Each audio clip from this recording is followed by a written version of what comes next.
서민석 변호사에 대한 평가 저는 지금은 유보하겠다. 늘 난 이게 말씀하셨죠. 본질 아니다. 예. 그런 이야기를 누차 여러분께 말씀을 드리고 있습니다. 네.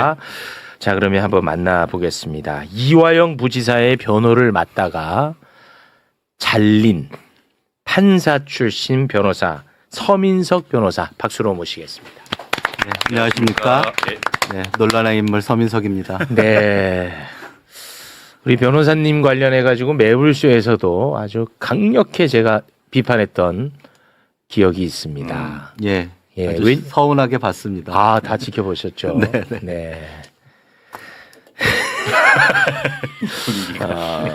그 비판에 대해서는 서운하게 봤다는 것은 이제 뭐 억울한 점이 있다는 얘기처럼 들립니다만 네. 저희는 사실 누차 말씀을 드리지만 우리 변호사님에 대한 평가는 나는 지금은 본질이 아니까 유보하겠다는 네. 입장이에요. 특히나 우리 변호사님이 이번에 지방선거에 이제 출마를 하지 않습니까? 그러다 보니까 이거를 더 악용해가지고 본질을 흐리려는 세력들이 지금 많아요. 그래서 제가 아주 미치겠어요. 좀 말씀드려도 됩니까? 아, 또 하면은 이게 세탁소 얘기 또 올라오거든요. 아, 답답하시겠지만 일단 예. 우리가 본질에 좀 집중하고 네. 예. 헤어질 때 시간을 좀 드리는 네. 걸로 가겠습니다. 부탁 좀 드리겠습니다. 네, 네, 네. 고맙습니다. 아, 제가 이제 또 분명히 말씀드리겠습니다만 박상용이는 제 목에 칼이 들어와도 매불쇼에 섭외하지 않습니다. 네. 저는 더 이상 박상용이의 이야기가 궁금한 게 없어요. 들을 필요가 없습니다. 지금 너무나 많은 물증들이 나오고 있어요. 예. 내가 판단이 끝냈어요. 더 무슨 자료가 필요한가 싶을 정도예요. 박상용이가 여기저기 방송에 너무 많이 나오는데 네. 미디어 비평 전문 기자로서 그건 어떻게 보고 계십니까? 저는 진짜 아니 박상용에 대해서 들을 얘기가 뭐가 있습니까? 저는 이미 없다라고 보고요. 네. 그리고 지금 검사 말고 다른 일반 공무원들 같았으면은 지금 이렇게 방송 출연하는 게 가능한 일일까? 아마 인사 조처가 됐거나 최소한 직무 배제 대기 발령 조처 받았을 거라고 생각을 하거든요. 네. 그러니까 지금도 지금 검사들에 대한 특혜가 너무 한국에서 아, 횡행하고 있다라고 봅니다. 네. 아니 뭐 들을 얘기가 뭐가 있냐는 그러니까 거야. 뭐가 더 필요해? 어. 다 나왔는데. 아니면 이제 본인이 수사한 거니까 본인의 이제 수사한 내용에 대해서는 반박을 할 수 있다라고 봅니다. 그 언론도 그렇게 써야 되는데 아까 오늘 보니까 장르만 여의도에 나와서 얘기를 하던데 자기는 자기가 그 수사한 것에 대해서만 이야기한다라고 하던데 박상용이 TV조선 류병수의 강펀치인가 거기 나가서 예. 자기 수사에 대해서만 얘기했습니까? 민주당의 공소취소 모임에 대해서 평가하고 맞습니다. 이재명 대통령 당당하면 재판받으라고 하고 그렇습니다. 예. 정치평론가 아니면 자기 그 뭐 총선 출마할사처럼 얘기를 하잖아요. 그렇죠. 예. 사실상 국민의힘과 같은 얘기를 하고 있잖아요. 네. 근데 오늘 돌연 이제 그런 얘기를 하던데 말씀하셨듯이 그 사람에게 이렇게 1시간씩 줄 건 아니죠. 네. 그냥 거기에 대해서 당신의 입장을 달라라고 하고 보니까 KBS 9시 뉴스 보도한 기자를 뭐 명예훼손으로 네, 고소를 고소했어요, 근데 또. 그 근거가 어제 MBC 보도예요. 네. 근데 두 보도 다 박상용에 대해서 비판하는 논조의 보도였습니다. 그렇습니다. 그런데 그러니까 뭐 그걸 녹취록을 뭐 짜깁기 했다 뭐 이런 거더라고요. 아, 정말 이걸 언제까지 우리가 지켜봐야 되는지 네. 너무나 저는 고통스럽습니다. 네. 자, 오늘은 또 새로운 녹취가 하나 이제 공개가 될 텐데요. 네. 아, 우리 또 최영진을 위해서 잠깐 정리를 하고 녹취록을 좀 듣도록 좋습니다. 하겠습니다. 네. 2022년 대선을 앞두고 네. 차기 대선 주자 이재명을 크게 세 가지 방법으로 제거하려고 했던 거야. 예. 요게 본질이야. 첫 번째가 이따가도 다루겠습니다만 이재명 조폭 연루. 아, 네네. 요걸로 잡아 넣으려고 했어. 첫 번째. 네. 그리고 두 번째가 지금 이제 다룰 대북 송금. 네. 세 번째가 그걸로 또 안 되니까 세 번째가 대장동. 아. 크게 보면 요런 세 가지로 그렇죠. 차기 유력 대권 주자를 제거하려고 했던 거야. 예. 그러니까 너무나 중요한 사건이야. 이 사건은. 됐죠? 네. 자, 그러면 조폭 사건은 잠시 후에 저희가 들여다보기로 하고 먼저 대북 송금 조작 수사 관련한 이야기부터 나눠보도록 하겠습니다. 박상용 검사가요. 이해찬 총리 수사로 압박하는 내용이 담긴 통화 녹취가 오늘 풀로 새롭게 또 여러분께 전달됩니다. 예. 2023년 5월 25일 박상용 검사와 이화영 부지사의 변호인 서민석 변호사와 통화하는 내용입니다. 함께 듣겠습니다. 지금 아마 이제 이분 걱정은 자기가 심경 변화를 했을 때, 그러니까 자기가 완전히 그냥 자폭하고 나는 죽는다라는 걸로 가지 않고 갔을 때 민주가 이제 배신자로 지키는 게 아마 제일 괴로울 거예요. 그럴 수 네, 있죠. 네, 그 부분에 관해서 한번 심각하게 생각해 볼게요. 예, 그러니까 그것도 뭐 저희가 사실은 이제 아마 부지사는 그 생각은 하시는 것 같더라고요. 차라리 검찰에서 이런 국정원 문건이 나와서 그 부분을 자백 안 할 수가 없다. 그리고 아마 저기 사모님한테는 그런 취지로 얘기를 했나 모양이더라고요. 그 뭐 이해찬 대표 지키려면 이거 하는 수밖에 없다. 그리고 저기 이해찬 대표 그 부분이 뭐냐 하면 동평이라고 저기 있고 그다음에 그 진미 8억 원 있지 않습니까? 거기 그 이해찬 대표 사무실 비용을 한 달에 한 2천 얼마씩 김성태가 대줬다는 거거든요. 김성태가 되졌다는 거예요? 장영태가 아니고? 장영태도 돈을 그거는 그냥 후원금 낸 거 아니? 예, 장영태도 돈을 꿰고요. 동시에 그리고 무슨 어떤 뭐 사무실도 저기 어떤 집도 하나 잡아줬고 그 다음에 김성태도 한 달에 2천만 원 이상씩은 계속 줬다는. 그 얘기는 내가 처음 듣는데. 예, 그거는 아마 잘 모르실 겁니다. 저희가 그거는 뭐 특별하게 한데 그거는 순수히 이해찬 씨 그 대표 퇴임하시고 나서 돈을 줬다는 거거든요. 그렇게 해서 그러니까 그런 건 싹 묻는다. 예. 근데 이제 그 부분이 어떤 부분이 있냐면 그 돈이 실제로 다 이해찬한테 간 게 아니라 약간 그 사무실을 썼는데 그 사무실이 이재명 선거 캠프 비슷하게 약간 유사기간 비슷하게 운영된 것 같아요. 그 선거 때 거기서 임명장 받았다는 사람도 너무 많고, 예 그리고 실제로 그 동평 사무실 압수수색해 보면 완전히 이재명 그 선거 그 내용이 너무 많고. 그럼 그게 정치자금법이다 이건가요? 정치자금 위반 충분히 될 수 있고 이게 나오면 지금 돈봉투도 문제인데 이거까지 나오면 당연히 엉망진창이 되겠죠. 근데 그거 부분에 대해서 아직 그렇게 수사가 많이 진행된 부분이 아니거든요.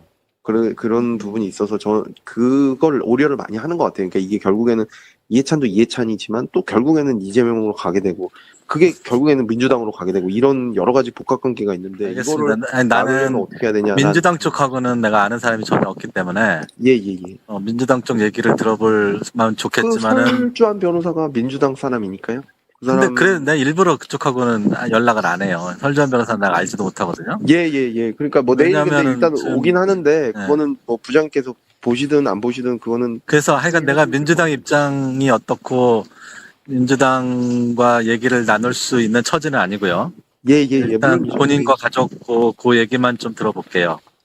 예, 그 저희 부장님께서 지금 뭐 사실 부지사 믿는 사람 부장님밖에 없어서요. 부장님께서 와주셔서 조금 뭐 솔루션을 제시해 주신다면 사실 저희도 힘들고 지금 부지사도 힘들고 이걸 중재해줄 사람이 없는 거거든요.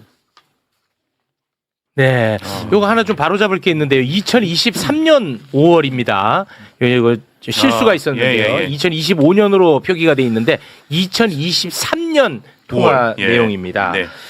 이화영 부지사의 거짓 진술이 필요하다 보니까 이해찬 총리 관련한 네. 수사를 진행하려고 했던 것 아닌가. 예. 예, 그런 정황이 담긴 통화 내용이었던 것 같은데 당시 변호인이었던 서민석 변호사도 이 얘기를 처음 듣는 것 같네요. 예. 그 이해찬 전 총리와 관련된 동북아 평화경제협회에 대한 수사를 한다는 얘기는 들었는데요. 김성태 씨가 그 동평에 뭐 돈을 줬다 이런 얘기는 이제 저도 처음 듣는 거거든요. 네. 부지사한테 못 들으면은 제가 알 길이 없는 거잖아요. 그렇죠. 네. 그러니까 변호사도 모르는 사이에 뭔가 이런 작업이 있었던 것 아닌가 우리는 그렇게 유추해 볼 수가 있습니다. 봉지욱 기자님. 그러니까 지금 박상현 검사가 오늘 이렇게 얘기한 걸 들어보니까 주범과 종범 여기에 굉장히 집착을 하더라고요. 주범과 종범. 그러니까 이화영 부지사를 수사에 협조하면 종범으로 만들어줄게라는 제안을 난 한 적이 없다. 그런 제안은 서민석 변호사가 했다. 그렇죠. 근데 그거는 아무런 핵심 쟁점이 아니에요. 누가 제안을 했든 말든 그게 아니라 지금 이 내용은 뭐냐면 니네가 이재명을 잡는데 협조하면 이해찬은 봐줄게 이겁니다. 네. 그리고 우리 부장님이 세상에 검사가 변호사한테 전화해서 옛날에 부장판사 하셨다고 부장님 깍듯하게 하면서 네. 솔루션을 네. 제시해달라. 아, 솔루션을 제시해달라는 거. 그리고 몇 개가 있어요. 지금 보면 물어보시더라고요. 이해찬을 쭉 얘기하고 지금 뭐라고 합니까? 민주당 돈봉투 사건까지 터졌는데 이거 터지면 당이 엉망진창이잖아요. 엉망진창이 된다고 얘기해. 그리고 와. 사모님이 그러니까 이화영 부지사의 부인이 이해찬 대표 지키려면 이거 하는 수밖에 없다라고 그러니까 그 이화영이 부인에게 얘기했다는 거 있잖아요. 네. 수사 기록에 보니까 심지어 이화영이 접견하잖아요. 그 접견 녹취록을 다 감시하고 있었어요. 어떤 얘기를 하는지 검찰이. 검찰이. 네. 그래서 그래서 이런 얘기가 나오는 거예요. 아, 그래. 부인하고 접견을 하는데 그거를 녹음한 거를 다 녹취록으로 풀어가지고 수사 기록에 해놨더라고. 와. 그러니까 이거를 보면서 이해찬 대표 지키려면 이거 이게 뭡니까? 이화영의 정치적인 아버지가 이해찬 전 대표예요. 그리고 동북아 평화경제협회는 이해찬 대표가 만든 게 아니고 이화영 본인이 만든 거예요. 아. 본인이 만들고 자기 국회의원 당선되고 하니까 예. 자기가 못 맡으니까 나중에 좀 맡아주십시오 하고 사실상 이름만 올려놓은 거거든. 어. 이름만 올려놓은 건데 이 사무실을 2번을 압수수색하고 여기에 뭐 김성태 돈이 들어갔다 누구 돈이 들어갔다. 그러면 만약에 이렇게 됐으면 이게 사실이면 이거 기소해야 되잖아요. 당연히 해야지. 이해찬 대표 수사했습니까? 제가 보니까 수사한 거 없던데요. 아. 사실상 자기들이 압수수색해가지고 그림을 그려가지고 협박을 아. 하고 있는 거고 여기 또 중요한 게 뭡니까? 설주한 변호사가 민주당 사람이니까요. 이 얘기 뭡니까? 설주한 변호사가 보니까 어젠가 YTN 라디오에 나와서 이화영 부지사를 회유한 검사가 회유한 거 단 한 번도 난 보지 못했다고 그랬잖아요. 네. 그게 여기서 해답이 나오죠. 음. 설주한 앞에서 이 얘기를 했다가는 민주당이 보고가 될 거라고 이제 박상용은 생각을 했던 것 같아요. 그게 사실인지 아닌지 모르지만 우리 서 변호사님은 민주당과 연계가 안 된 것 같으니까 그리고 또 본인이 얘기하잖아요. 이화영이 가장 믿는 사람이 부장님밖에 없어서요라고 얘기하잖아요. 신뢰관계자. 예. 그러니까 서민- 서민석은 민주당과 단절된 존재로 단절돼 파악하고 있고 있나 이화영이 보구나. 가장 믿고 하니까 음. 부장님이 솔루션을 만들어 달라. 예. 아. 근데 이게 뭐 아무것도 아닌 겁니까? 그냥 검사가 변호인한테 할 수 있는 얘기인가요? 절대 할 수 없는 얘기죠. 네, 주범 종범은 아무런 의미가 없어요. 아, 누가 이제 얘기했든지 좀 말든지. 이해가 가네. 서민석이라고 하는 사람은 민주당이랑 아무 관련이 없는 사람이야. 그때는 그랬죠. 그때 그랬잖아요. 예. 근데 만약에 지금 박상용 입장에서 이재명 잡아놓기 위해 가지고 회유가 들어가고 있다는 사실을 나도 모르는 사이에 민주당 사람이며 예. 만약 현근택 이런 사람이며 안 되지, 안 민주당에 되지. 이걸 들어가면 난리가 날 테니까 아. 그래서 서민석을 공략했던 거네. 이해관계가 없다고 판단하고. 어. 아. 자, 검사님. 이게 다른 걸 다 떠나서 검사와 변호사가 가능한 대화라고 보세요? 다른 거 다 떠나서. 솔직하게 얘기해 보세요, 한번. 그러니까 사실은- 어차피 나랑은 생각 다른 사람이니까. 마지막에 좀 네. 나도 예. 그 일종의 뭐 사실상의 프리바게닝을 하는 경우가 많은 건 사실인데 이 없는 거를 만들어내는 거는 프리바게닝이라고 할 수가 없죠. 조작이죠. 그거는 선을 넘는 거고 네. 이제 그 영미 쪽의 프리바게닝은 아예 그 제도화돼 있고 우리는 예를 들어서 그런 거지. 이제 공범에 대한 수사 협조를 하면 마약 사건이 이제 그런 게 제일 많은데 마약 사건에 대해서 이른바 상선을 위해 자기 공급해 준 불면. 사람에 대해서 불면 좀 형량을 낮게 받을 수 있게 공적 조서를 작성해서 법원에다 보내줘요. 그건 뭐 마약 수사에선 제일 많이 하는 거고 예. 아니면 부패 범죄 수사와 관련해서는 그 어떤 뇌물이나 돈 전달자에 대해서 본범에 대한 수사를 협조하면 그 사람에 대해서는 뭐 구속영장을 청구하지 않는 방법으로 하는 단순 전달자는 좀 신병을 불구속으로 해주는 그런 거는 많이 하긴 하죠. 근데 이거는 듣기에 따라서는 없는 걸 만드는 방향 같아. 그렇게 안 들을 재간이 있나요? 아니 그러니까 그거는 선을 넘는 거지. 그거는 그렇습니다. 프리바게닝이라고 예, 보기가 어렵죠. 말씀드릴게요. 네. 예. 그 김영남 검사님께서 잘 말씀하셨다시피 이 사건에서 핵심 얘기는 필요한 진술을 정해놓고 그렇죠. 이재명과 300만 불을 연계시키는 진술. 네. 그게 필요하다고 하면서 말을 하는 거예요. 그렇습니다. 그러니까 자기들이 수사해서 뭘 발견했는데 이거 뭐야? 이거 제대로 말해. 이런 게 아니라요. 자기들이 원하는 진술을 정해놓고 이 진술을 해주면 무언가 다른 혜택을 주겠다. 그렇죠. 라는 것. 이게 네. 핵심, 이 사건의 핵심 그게 문제입니다. 핵심입니다. 딱 그리고 거기에 다 맞아 떨어지는 정황 맞아요. 녹취가 나오고 있는 과정이야 예. 지금. 네. 그리고요 또 한 가지 주범 종범 얘기로 계속 이제 본질을 흐리려고 하는데요. 네. 그러면은 이미 진행 중인 법카 사건 덮어주겠다. 가족들 수사 안 해서 구속 안 시키겠다. 네. 또 이해찬 대표 수사 수사 진행 안 안 하겠다. 하겠다. 이건 뭔데요, 그럼? 이게 제가 제안한 건가요, 이게? 그렇지. 나 네. 자, 뭐 서민석 변호사를 왜 불렀냐? 다들 또 이런 분들도 글을 올리는데 네. 이 녹취가 서민석 변호사를 통해서 제공되고 있습니다. 어쩔 도리가 없어요. 이거는 반드시 그만하겠습니다. 네. 아니 저도 사실은 뭐 이제 갑자기 녹음 파일을 발견했다고 그래서 저랑 제가 여기서 얘기했잖아요. 서민석 변호사가 뭐 디지털 포렌식을 한다고 알아보고 있고 거기서 박상용 육성이 나오면 이 사건 끝난다라고 이 자리에서 제가 말을 한 적이 있어요. 예, 맞습니다. 그리고 나서 이제 녹음 파일이 나왔는데 저도 사실은 반신반의 원래 갖고 있었던 거 아니야? 뭐 이런 생각도 했는데 실제로 설명을 하셨잖아요. 기자회견 때 네. 캠프의 관계자가 젊은 친구가 폰을 뭐 이렇게 하다가 봤다. 제가 그게 사실인지 확인을 해봤습니다. 사실이에요. T전화를 쓰신 것 같아요. T전화가 뭔지도 잘 모르시는 것 같아요. SK텔레콤. 일반 우리가 앱에 그냥 기본으로 깔리는 기본 앱 전화가 있고 T전화가 있는데 네네. 그러니까 기본 앱 전화에서 통화를 하면서 녹음을 하게 되면은 그 음성 기록 그 녹음 파일이 저장되는 데가 있어요. 공간이 달라요. T전화는 별도의 녹음 파일 그러니까 T전화 앱 자체에서 녹음을 해서 저장을 하고 있는 거예요. 네. 그러니까 앱 하나를 지운 거죠. 나중에 이제 본인도 현근택 변호사만 압수수색당하고 이러니까 본인도 이제 수사받고 압수수색당하고 그랬던 것 같은데 T전화에 있던 그 폴더에서 나온 건 맞더라고요.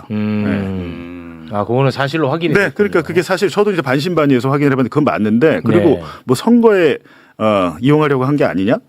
예를 들면 2022년 3월 6일에 뉴스타파가 김만배 신앙림 녹음 파일 보도했죠. 네. 그것 때문에 나중에 야 니네 대선에 영향 미치려고 이거 대선 직전에 보도한 거 아니야? 3월 6일입니다. 저희 보도한 게. 네. 근데 대선에 영향을 미치려고 했으면 사전 투표가 언제 했습니까? 3월 4일과 5일에 했어요.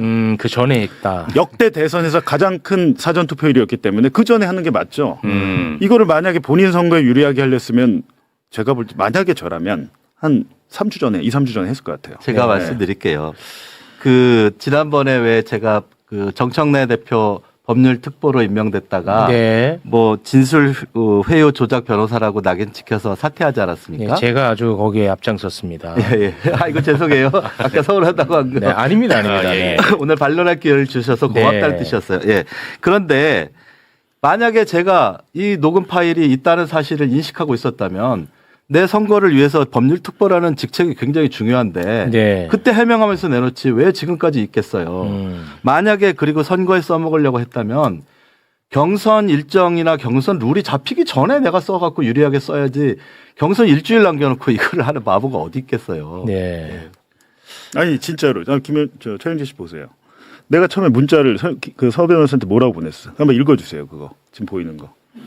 예, 요거요 폭로자. 네. 예, 폭로자와 조작 공범은 종이 한 장 차이입니다. 진실 폭로가 아닌 본인 선거에 이용하는 목적이라면 벌 받을 겁니다. 제가 이렇게 보낸 거예요. 아, 그러니까 아. 공개하면 다음에 KBS 네. 보도 나온 날, 예. 다음 날, 네, 아니 보도 나오고 아, 나서 보도 나오자마자 이거를 저도 그렇게 의심을 한 거예요. 이렇게 딱 보내고 좀 진짜. 알아보니까 아 이게 아니구나라는 얘기를 한 거죠. 네. 또 하나는요. 제가 이제 백정아 사모님한테 문자 보낸 게 있어요. 이화영 변호사 부인입니다. 예, 예. 아, 이화영 부지사의 부인이시죠? 아, 이화영 부지사의 네. 부인. 예, 예, 예. 네. 그때 무슨 일이 있었냐면 그 3월 5일 날 제가 백은종 씨가 하는 서울의 소리 그 방송에 출연을 하고 또 검찰에서 조사받고 내려가는 길에 사실은 사모님을 만나서 핸드폰을 맡겨서 포렌식을 맡기려고 그랬어요.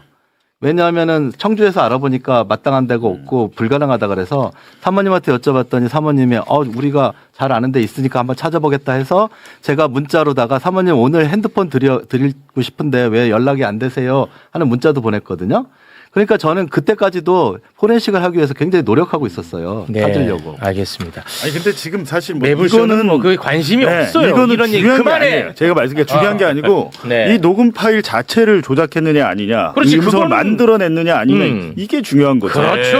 그리고 만약에 지금 짜깁기를 했다고 그랬는데 짜깁기 만약에 필요에 따라서 내가 편집할 수 있잖아요. 이걸 우리가 1시간 내에 틀 수는 없으니까. 그렇죠. 근데 나온 것만으로도 끝났잖아. 나온 것만으로도 솔직히. 판단이 된다는 거예요. 그렇습니다. 뭐가 필요하냐고. 뭐 애원을 하잖아. 네. 박상용이가 애원하고 우리가 타임라인대로 우리가 봤잖아요. 봉지욱 기자님. 그러니까 나는 본질만 얘기하자는 거야. 나는 우리 뭐 변호사님은 서운할지 모르겠지만 변호사님 선거는 알아서 좀 띄워주시고 저는 솔직히 관심이 없어요.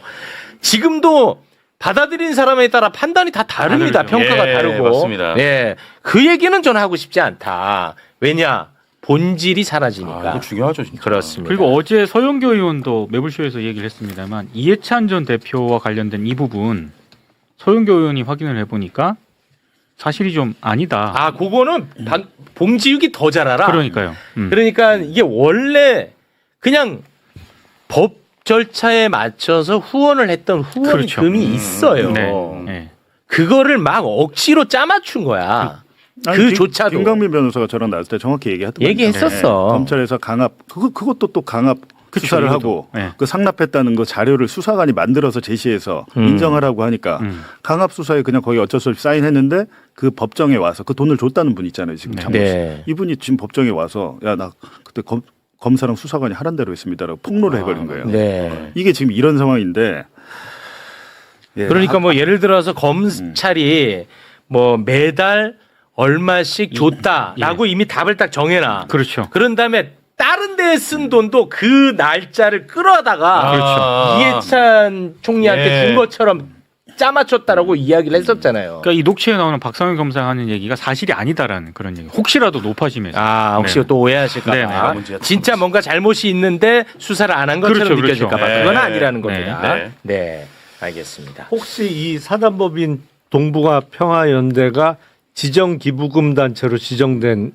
곳이에요? 그렇게 돼 있는 걸로 압니다. 그러니까 동북아 그러면 평화경제협회 후원금으로 들어간 돈은 후원금 기부금 다 돼요. 그건 지정 단체. 그러니까 네. 지정 단체면 이제 기업이나 이런 사람들이 거기 후원금을 하면 나중에 이제 좀 세액공제나 이런 네. 혜택이 있으니까 네. 그거 하는 경우가 많거든요. 네, 맞습니다. 근데 그런 돈이 있었던 거 아니에요? 아니 그러니까 그렇게 그 공식 후원금. 기부금을 네. 한 건데 그걸 가지고 지금 사실은 이거 이화영에게 가장 약한 고리는 이해찬 전 대표니까 그렇지. 아킬레스건을 건드린 거죠. 네. 그렇겠죠. 그리고 거기를- 실질적으로 이 통화하고 나서 6월 12일 경에 근 더 세게 얘기합니다. 이 쌍방울에서 이렇게 북한에 돈 주고 이런 거 그리고 북한에 들어가려면 돈이 필요합니다라고 이재명 지사에게 보고를 했다고 진술해요. 그때 6월 12일에. 근데 6월 18일 경에 또 뒤집어 버려. 아, 맞아요. 네. 또 뒤집어 버리니까 그 다음 이 지금 통화 녹음 2개 공개됐잖아요. 지금 들으신 거는 2023년 5월 25일. 그렇습니다. 6월 18일에 또 뒤집으니까 6월 19일에 또 서 변호사님한테 전화해가지고 예, 흡수를 하는 거예요. 네, 맞아요. 맞아요. 거의 눈물을 흘리기 직전이더라고. 맞습니다. 그러니까. 네. 자, 그리고 우리 봉지욱 기자님, 그 뭐 대북 사업 관련해서 아니 근데 뭐 이렇게 불러놓고 그거밖에 안 묻습니까? 뭐 녹음 파일이 몇 개 더 있냐, 다른 내용 뭐 없냐 이런 거 안 묻습니까? 아니 그 더 있다면 뭐 1시간 얼마짜리 나 다 알고 있는데 그거 알아서 하시겠지 그거는. 시청자들은 모르니까. 아니요, 그거 다 알아. 왜 그런 걸 안 묻지? 그거 알아서 하시겠지. 왜냐면 내가 또 뭐 하면 자꾸만 댓글에서 세탁소 돌린다. 이러니까 나는 이러면은 정말 너무 스트레스야. 왜냐면 난 본질 빨리 좀 집중하고 싶은데 자꾸 이 에너지가 분산되는 게 싫은 거예요. 네, 저는. 본질로 돌아가시죠. 예, 아이 고맙습니다. 이해해 주셔서. 왜냐하면 지금 대한민국 언론에서도 박상용이 불러가지고 지금 본질을 흐리고 있잖아. 그것 때문에도 진짜. 나는 괴로운데 지금 우리끼리도 그래버리면 내가 스트레스를 받으니까. 예. 네. 예.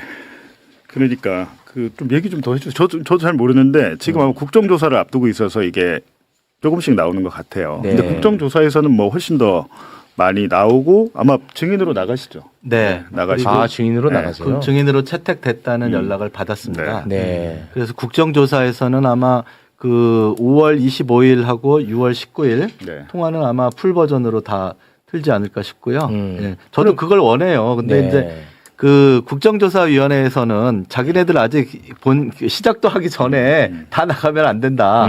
뭐 이런 입장이신 것 같아서 지금 조금씩 그 하고 네. 있는 거예요. 그러면은 그 통화를 5월 25일 그리고 6월 19일 말고도 다른 날도 하셨을 거 아니에요, 그죠? 그 뒤로도 통화한 것 같아요. 네. 근데 한 거 같아요라는 거 심지어는 네. 아니 저도 그때 이제 지금 3년이 지났어요. 아니 그러니까 파일은 없다는 말씀인가요? 파일이 있는 것도 있고 없는 것도 있는 것 같아요. 예. 저도 왜냐하면 지금 여러 가지로 뭐 선거 얘기하면 안 되니까 바빠가지고 그냥 발견하는 대로 앞에 거부터 이제 막 까보고서 지금 또 네. 보내고 하는 중이에요. 예. 그런데 심지어는 그런 얘기도 했었어요. 박 검사가 저 사임하고 나서 전화를 하더라고요.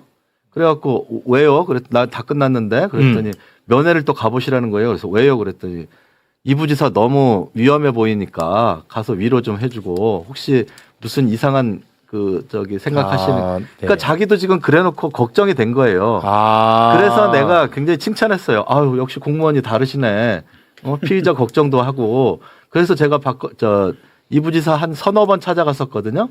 근데 너무 많이 찾아가니까 안 되는 것처럼 그 수원구치소에서 사임한 변호사 그만 찾아오라고 하더라고요. 그게 이게 사임을 한 상태면 예. 비선임 접견이 되는 거잖아요. 예. 이게 선임이 안 된 변호사니까 그래서 야, 그렇게 여러 번은 위로하고 그다음에 이제 아주 굳건하게 지키시라 나하고 약속한 대로 굳건하게 가시라 하고 그런 말씀 드리러 갔었는데 그때 구치소에서 오지 말라 그래서 못 갔어요. 아니 우리 변호사님 말씀이 맞다면 이 박상용이는 진짜 잔인한 인간이야. 그렇죠.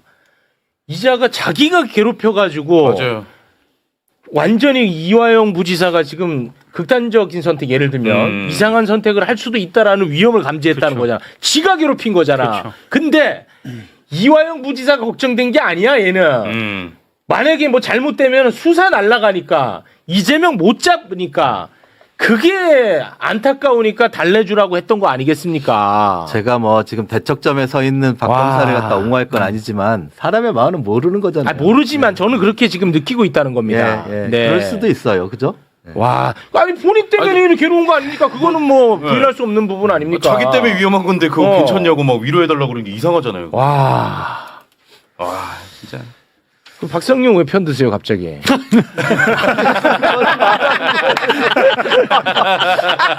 시원하. 나 묻고 싶었어. 아니 그때 그 공판을 하면서 그 수원 법원에 그 관람하셨던 기자님들을 많이 이제 친하게 됐어요. 근데 그 기자님들이 저한테 하신 말씀이 이화영 부지사 너무 외롭고 힘들어 보인다. 왜냐하면 아무 변호인도 없이 혼자서 제 법정에 나온 게 한 번인가 두 번 있었거든요. 그때 이 부지사가 너무 외롭고 힘들어 보였다는 거예요. 기자님들이. 그래서 저도 이제 좀 찾아가야 되겠다 하는 생각을 했었어요. 네, 알겠습니다. 봉지욱 기자님 시간이 좀 많지가 않거든요. 조폭. 그거는 우리끼리 할 건데 이거는 안 해도 되나요? 이혼한 부분? 이거는 이건 안 해도 되고. 아니 이거는 제가 보니까 잠깐 보여주세요. 이게 이제 박상용이 아까 녹음 파일에서 국정원 문건 나와서 게임 끝난 것처럼 얘기를 하잖아요. 전 진짜 이해가 안 되는 게 국정원 문건 이걸 한번 보여주세요. 여기 보면 명확하게 나와 있잖아요. 북이호남 쌍방울의 대북 사업 이용 주가 조작 시도 언급 이렇게 돼 있죠. 예.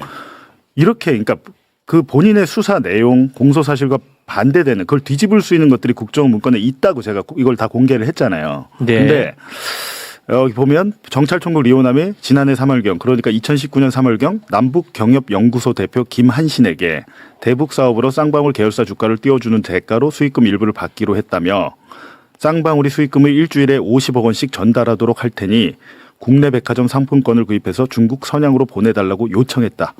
라고 김한신이 국정원에 보고를 한 겁니다. 이렇게 보고를 한 거죠. 근데 우리 김한신 선생님이 2024년에 제가 이제 취재를 해서 보도를 했는데 검찰에서 김한신을 부른 거예요. 제 보도 직후에. 네. 김한신 압박을 합니다. 김한신 대표는 당시에 굉장히 말기암 암투병 중이었어요. 돌아가셨습니다. 그래요? 제가 이번 국정조사의 정말 핵심적인 증인이라고 그랬는데 돌아가셨어요. 돌아가셨는데 마침 그때 이제 제가 찾아보니까 한 30분가량 저랑 통화한 게 있습니다. 통화한 내용이 있어요. 그리고 이 김한신의 이 증언이 그러니까 저랑 직접 통화를 한 거니까 이건 법정에 나가도 이제 증거가 되거든요. 근데 요거에 대해서 이제 국정조사에서 공개를 하기 전에 제가 다음 주에 한번 시간이 되면 김한신이 말하는 쌍방울 사건 이 뭔지 그 내막을 정확하게 알고 있습니다. 아. 왜냐하면 김성태나 이런 사람들은 돈 주고 리오나 만나잖아요. 김한신은 그냥 리오나 그냥 만납니다. 아. 그 정도로 오랫동안 신뢰관계가 있는 사람이고 그런 상황인데 지금 돌아가셨으니까 마지막 네. 남긴 그 인터뷰를 통해서 사건의 전말을 제가 이제 다시 봤어요. 옛날에 했던 인터뷰 봤더니 야 이거는 지금 보도하면 크게 의미가 있겠다라는 게 있어. 그럼 다음 주에 아니 이 문건만 봐도 대북 송금이라는 것은 이재명 지사를 위한 대북 송금이 아니라 그렇죠. 쌍방울의 주가 조작을 위한 대북 송금이라는 게 딱 나오지 그렇게 나와 않습니까? 그때 이제 그 아까 들으신 그 녹음 속에 마치 그 국정원 문건을 보고서 유죄에 가까워진 것 아니냐 하고 말하는 게 있잖아요. 네. 그때 나온 국정원 문건은 그 이화영 부지사가 뭐 북한한테 스마트팜을 건설해 준다고 약속했는데 안 지켜서 뭐 그랬다라는 내용이고 그래서 그것만 있을 리가 없다라고 판단해서 우리가 계속 국정원 압수수색을 더 해달라고 요구했던 거예요. 네. 그래서 이런 게 이제 추가로 나오게 된 그렇습니다. 거죠. 네. 근데 방금 말씀하신 그 녹취는 저희가 오늘 안 들었어요. 네. 예. 네. 그 아니 부분은. 근데 앞전 처음 들은 것도 국정원 나옵니다. 그거 나오긴 하지만. 그러니까 이걸로 설득을 해달라고 그러는 건데 지금 중요한 것은 법원에서 이런 문건을 이게 증거잖아요. 네. 그 판사가 신진우 부장판사 싸그리 무시했어요. 와. 이게 여기만 있는 게 아니고 국정원 그 블랙 요원이 작성한 2급 기밀 문건에도 있어요. 2급 기밀 문건에 결재하는 국정원장입니다. 거기도 안부수란 사람을 협조자로 고용하다가 우리가 이 사람을 그만 잘라야겠다라고 하는데 그 이유가 안부수와 쌍방울이 붙어서 주가 조작을 하면서 국정원을 팔아먹고 다닌다. 그 내용이 있어요. 알겠습니다. 자, 그러면 우리 서민석 변호사님과는 여기서 좀 인사를 나눌까 하는데요. 끝으로 이 얘기 안 하면 또 어디 가서 저한테 서운하다 가실까 봐 미안합니다. 아주 짧게만 좀 부탁드리겠습니다. 그 한마디만 할게요. 저 판사 시절에도 우리법연구회 회원이었거든요. 네. 저 우리법연구 회원이었고 뭐 그래서 지난번에 김상환 그 법원행정처장이 공수처장 후보로 저를 추천했던 거예요. 네. 그랬던 사람이 그 뭐 무슨 윤석열 정권에 부역해서 뭐를 뭐 이화영 부지사의 진술을 뭐 회유하고 조작할 리가 없지 않겠습니까? 예, 그 점은 좀 믿어주시고요.